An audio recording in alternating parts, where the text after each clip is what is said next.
replonque. Replonque. Plonque. Plonque. Et replonque. Et replonque. Plonque, plonque, plonque, plonque, plonque, plonque, plonque, plonque, plonque, plonque, plonque, plonque, plonque, plonque, Replonque. Plonque. plonque. Plonque. Et Replonque, de chez Plonque et Replonque. On est des créateurs d'images, de textes, de sons, de tout ce que vous voulez. Ça se chante, oui. Plonque, plonque, plonque. C'est un peu trop. Plonque. qui c'est Plonque? C'est toi, Plonque. Plonque, c'est le premier qui arrive au bureau le matin. Voilà.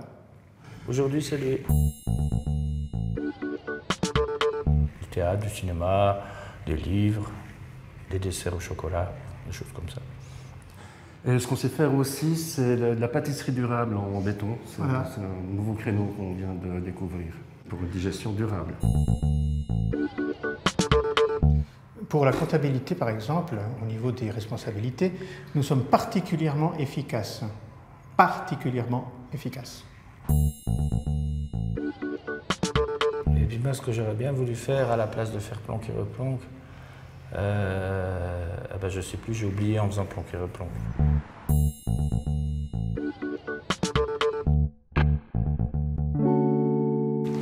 Ça n'a pas marché comme on voulait. C'est planté, mais C'est dans planté, les grandes largeurs. Hein. Ouais. C'est pas top. Tu parles d'un échec. Ouais. C'est pas du 100%, c'est pas du top. Le virage, on l'a passé tout droit en marche arrière. Ouais. On a eu une idée qui semblait sur le papier super géniale, abandonner l'art et puis se lancer dans le crime d'art et d'essai. Et ça s'est pas passé comme on le voulait. On voulait pêcher un gros poisson, un monument de la chanson française. Et finalement, on a pêché un plus gros poisson.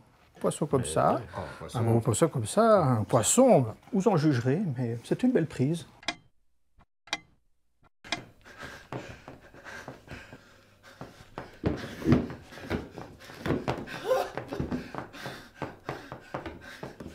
C'est quoi? Qu'est-ce que vous...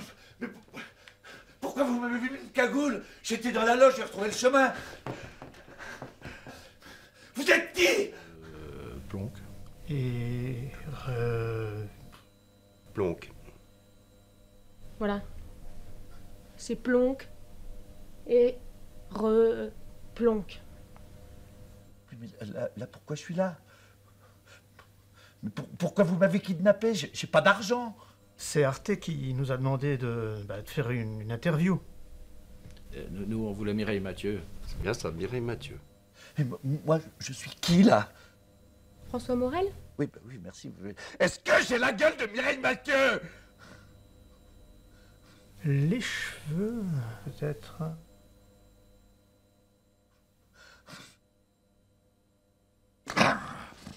Voilà. Des tarés. J'ai été enlevé par des tarés. Je sens que cette histoire va mal finir.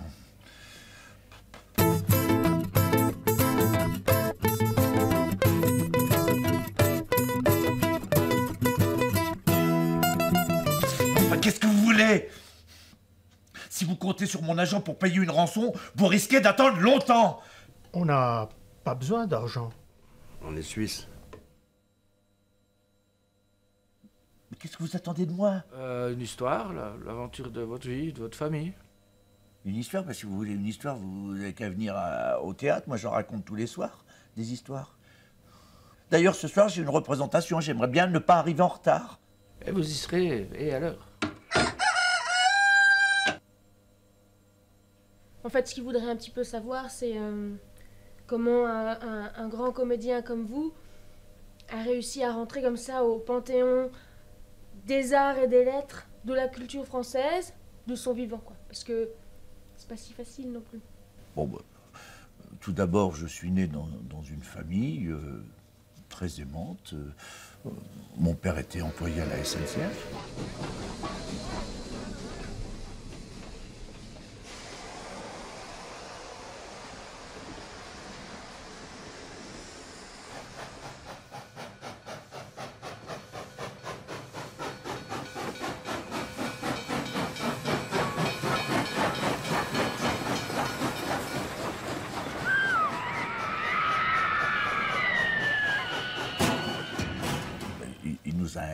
inculquait de vraies valeurs. Il était gentil, enfin, fallait filer droit.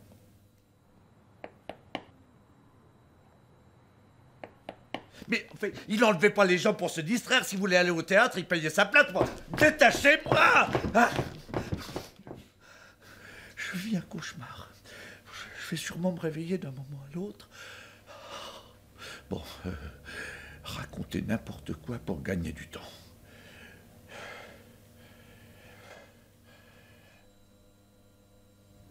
Certes, il y a eu dans ma famille quelques aventuriers.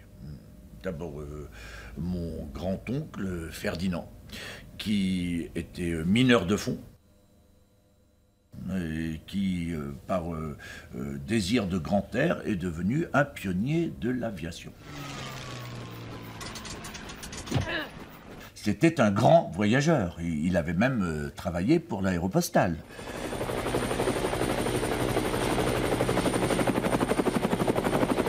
Il avait la trempe d'un Ingesser. Ou d'un Saint-Exupéry. Pendant la guerre, au péril de sa vie, il franchissait les lignes ennemies par gros porteurs pour délivrer des messages.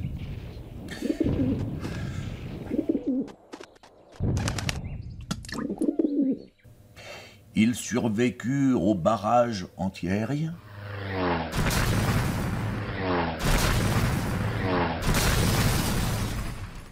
Et puis il mourut des années plus tard dans un stupide accident de chasse.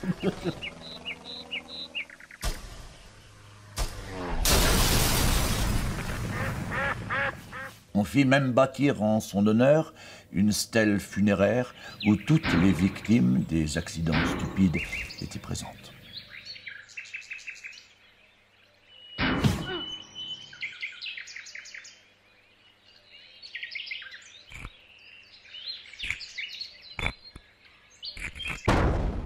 Son frère Victor, lui, eut un parcours très différent. Il n'était pas un enfant comme les autres, bien que grand sportif.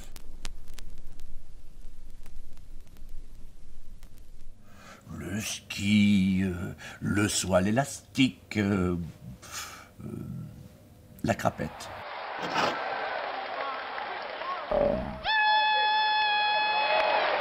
Il s'adonnait aussi à la danse de salon.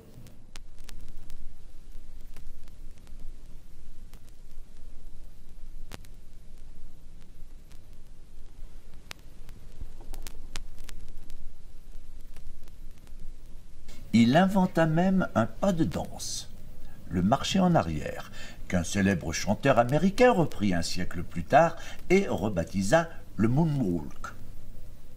Inventeur dans l'âme, il ne s'arrêta pas là et créa même la calèche à marche arrière, qui, il faut bien l'admettre, ne remporta pas un grand succès. Incompris dans son village et avide de nouveaux horizons, il décida de partir, laissant sa famille médusée. Il monta à Paris un peu avant les grands travaux, juste au moment de l'exposition universelle. Il reprit le sport et eut son heure de gloire en participant au premier Tour de France. La recette de la soupe à l'EPO de sa grand-mère lui permettait d'incroyables exploits cyclistes. Il écrasait mais, littéralement la concurrence. Il franchissait montagnes et ballons avec une facilité déconcertante qui écœurait ses adversaires.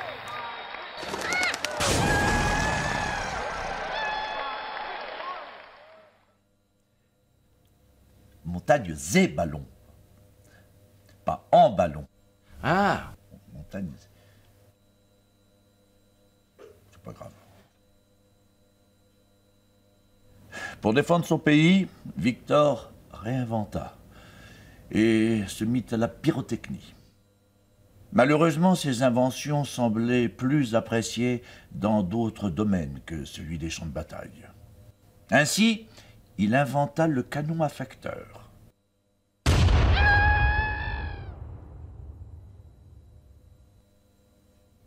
le canon à mauvais payeur, le canon à goujat, et puis le fameux canon à neige. Puis il inventait des nouveaux types d'obus qu'il s'acharnait à tester.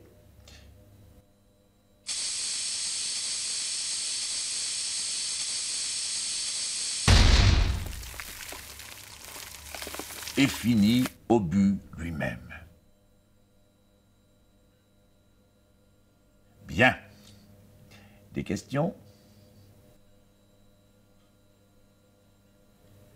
Voilà, je peux raconter absolument n'importe quoi. L'encéphalogramme reste plat. Bon, j'en étais où? Question. Voilà. Donc, Ferdinand et Victor étaient issus d'une famille nombreuse de 17 enfants. Je ne vais donc pas faire le cursus de chacun. Hein, mais... Il est vrai qu'ils avaient de qui tenir. En remontant au plus haut de l'arbre généalogique, le chevalier de Morel, qui repose à l'abbaye de Cluny, et qui était un homme extrêmement fécond. Son surnom à l'époque était Chaud-Lapin.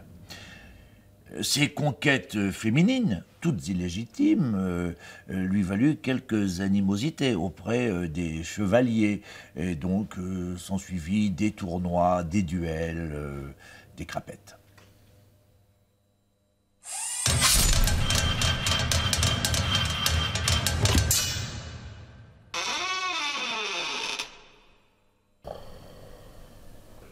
Non, dites donc si ça vous intéresse pas ce que je dis.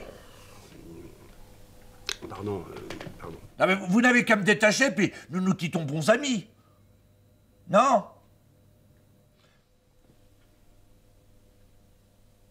Bon, j'en étais où? Ami?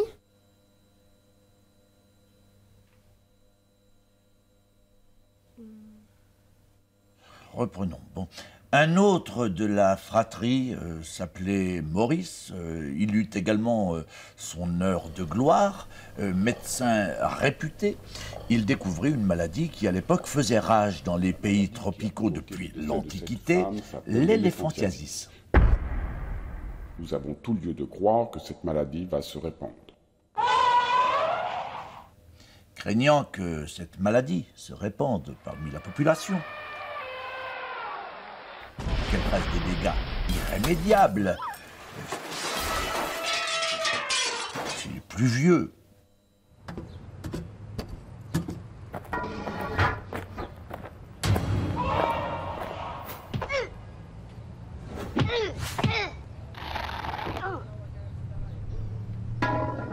Comme chez les plus jeunes. On créa discrètement une sorte de veille sanitaire afin d'endiguer sa prolifération. Mais le risque d'épidémie dans nos contrées est quasi inexistant. Et grâce à Maurice, l'éléphantiasis est aujourd'hui maîtrisée. Mais tous n'étaient pas aussi fréquentables. Ainsi, un autre des frères, André, qui s'était destiné à perpétuer la tradition familiale de la pisciculture, fut éleveur de thon, puis pêcheur à la mouche. Et si je peux me permettre ce jeu de mots, continua à pêcher en s'adonnant au jeu d'argent. Dans un premier temps, il promit à son épouse de ne jouer que le dimanche. Mais bientôt, ce fut tous les jours dimanche. Il s'adonnait à toutes sortes de jeux. Au dé, à la pétanque, à la crapette.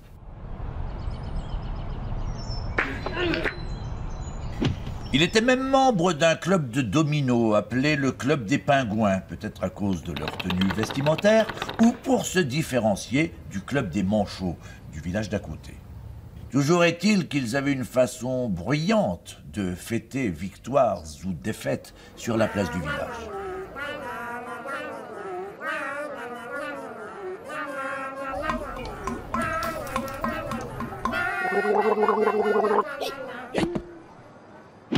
Heureusement, son attitude ne porta pas ombrage à sa famille. Sauf peut-être pour Camille, sa fille, une enfant calme qui, au début de sa scolarité, a été dirigée dans une classe d'hyperactifs par un des membres du club des Pingouins qui, pendant ses loisirs, officiait comme conseiller d'orientation.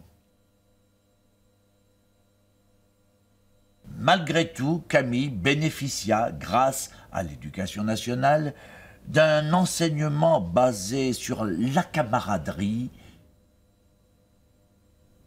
et la discipline. Valeurs fondatrices de la République. Post-pubère, elle rencontra l'amour. Camille, je vous aime. Oh, Charles, enlevez votre main gauche et dites « je le jure ». Camille décida alors de quitter une famille barbante pour se marier avec Charles, un garçon timide. Charles, pour subvenir aux besoins du couple, prenait tous les métiers à sa portée. D'abord livreur d'ours. Il fut ensuite peintre de rayures sur tigre. Puis dompteur d'escargots.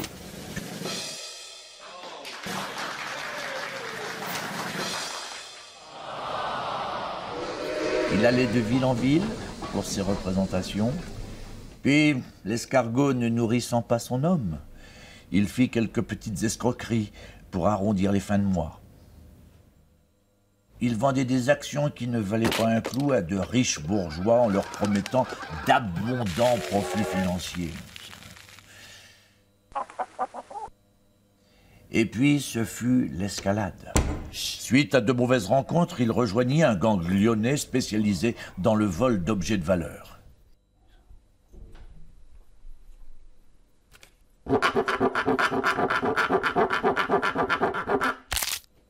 Mais, trahi par une photo de vacances, la bande fut arrêtée au grand complet.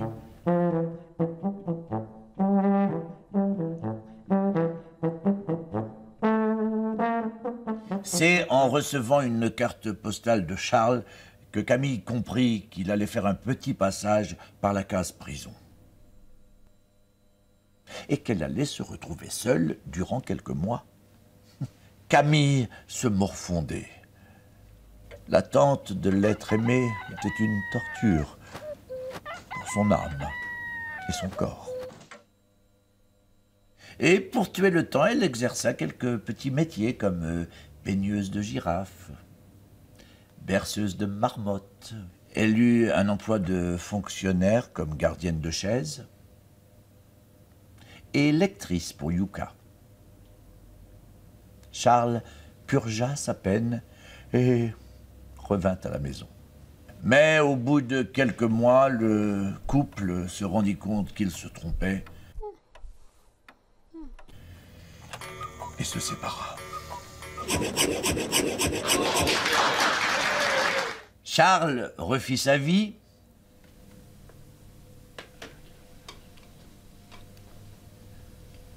Charles refit sa vie avec une chaise. Et 9 mois plus tard, la chaise accoucha d'une jolie petite fille. Eh, dites donc, l'opticien psychopathe, de toute façon, je peux raconter n'importe quelle stupidité, vous n'entendez rien, vous ne comprenez rien. Veuillez m'excuser, effectivement, quand mes lunettes sont sales, j'ai des troubles de l'ouïe. Ah oui, handicap à tous les étages. Je reprends. Donc, je reprends. Charles refit sa vie avec une riche héritière. Ils se marièrent et eurent beaucoup d'enfants. Et comme il avait eu une expérience dans la finance, il fit banquier en Suisse.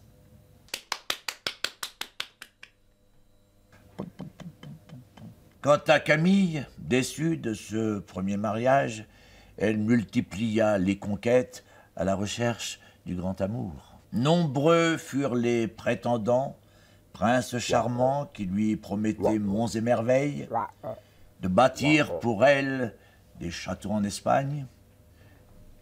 Bien que très convoitée par la gente masculine, de ses amours dissolus, elle connut également le chagrin. Ainsi, parmi ses compagnons aux cœurs esselés, Albert, qui aimait Josette, qui aimait Mouloud, qui aimait Camille, qui aimait Atchoum, qui lui n'aimait personne. À vos souhaits.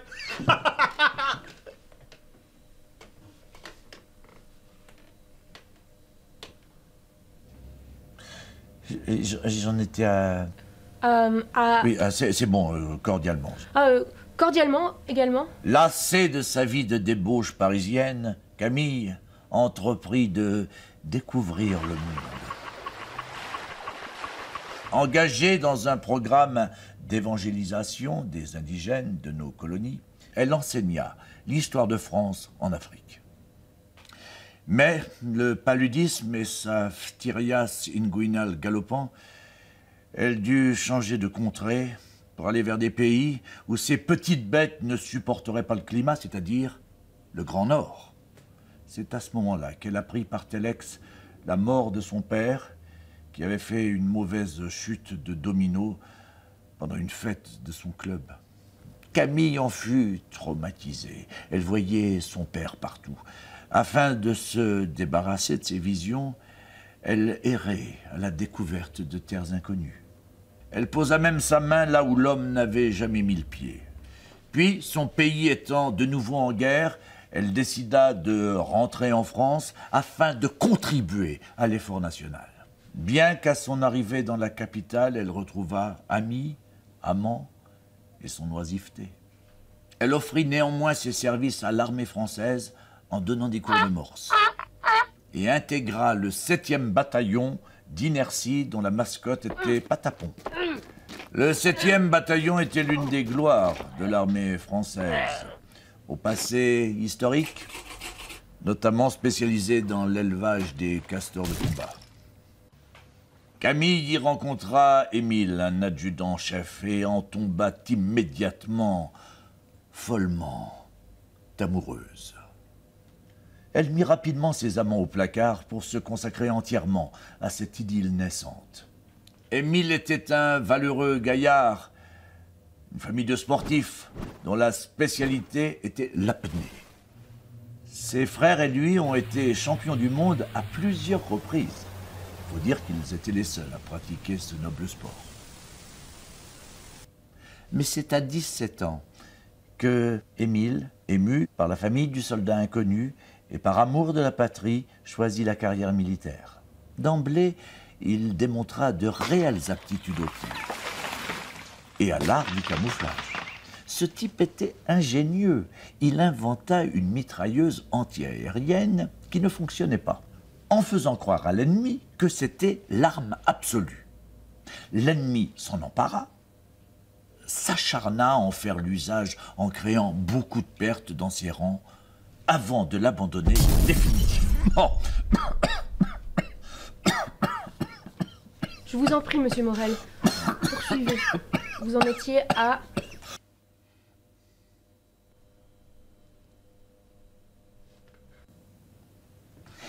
Émile gravit rapidement les échelons. Pour tout vous dire, il croulait sous le poids des médailles. C'était un homme ambitieux, à tel point qu'il avait même envisagé d'envahir la Lune par la face nord. On ne se serait pas déjà vu quelque part? Vous me faites penser à des camarades de lycée.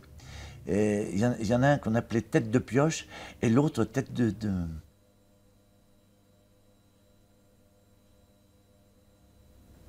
C'est pas grave. Bon. Reprenons. Émile devint vite général. Et bien que querelleur, il sut inculquer à ses troupes le courage, la bravoure et l'esprit de fronde face à la blénorragie. Mais après la défaite de la bataille d'Amazonie, Émile sombra dans une profonde mélancolie. Stigmatisé par une presse intransigeante et cruelle qui l'affublait de sobriquets tels que général d'opérette, cocu. Il tenta de se suicider. Mais l'amant de Camille, un célèbre proctologue, lui retira in extremis le suppositoire de combat rapproché au cyanure qu'il s'était administré. Une arme qu'il avait soigneusement gardée, au cas où, durant ses campagnes, il serait acculé par l'ennemi. Après cet épisode douloureux, Camille se retira en l'abbaye de Cluny et se voua au Seigneur jusqu'à la fin de sa vie. On peut le dire, elle se faisait chier grave.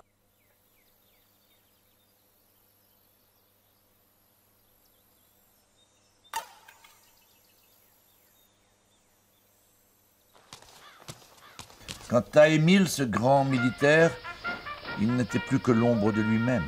Il prit sa retraite et fut gardien de nuit au musée du Louvre, puis au musée d'Orsay, où il avait tout le loisir d'interpréter la Marseillaise sans déranger quiconque. Eh, la Marseillaise, c'est une chanson de Mireille Mathieu, ça? Oui, c'est un truc qui fait comme ça. La Marseillaise, Oh, c'est l'hymne français. Tagada, tagada. C'est la France. La Elle a France. chanté, mais c'est pas elle qui l'a écrite.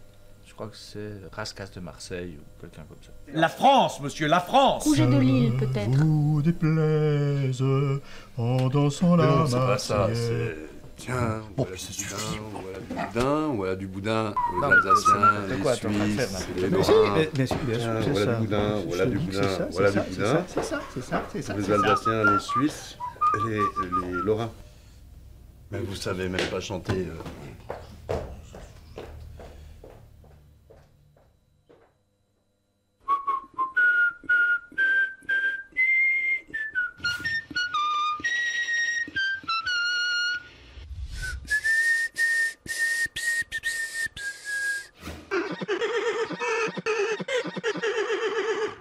Pom, pom, pom, pom, pom, pom, pom, pom, pom.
Les gars, vite les gars. J'ai une idée. Je sais qui sera le prochain client. Oh, je retourne aux archives. Aux archives. Alors, si je comprends bien,